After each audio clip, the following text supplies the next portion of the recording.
একান্ন পীঠের অন্যতম বীরভূমের নলহাটির নলাটেশ্বরী মন্দিরে কালী পুজোয় উপচে পড়া ভিড়।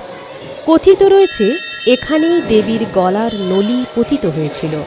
ভোরবেলায় মাকে রাজবেশে অলঙ্কৃত করে মঙ্গল আরতি দিয়ে দিনের সূচনা হয়। এরপর শুরু হয় দেবী পূজা। সারা দিন ধরে চলে পূজা অর্চনা।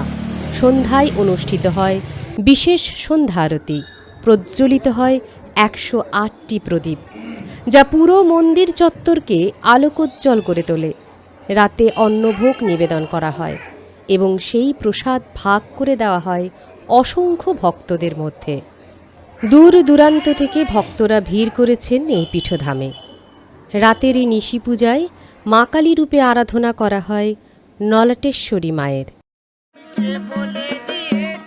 কালী পুজোর দিন সকাল থেকেই 51 পীঠের অন্যতম সতীপীঠ কঙ্কালীতলায় ভক্তদের উপচে পড়া ভিড় দেখা যায়।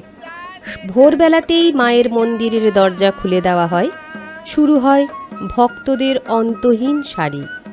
প্রতি বছরের মতো এবছরও বিশেষ আড়ম্বরের সঙ্গে সকাল, দুপুর ও রাতে দেবীকে নিবেদন করা হয় বিশেষ ভোগ।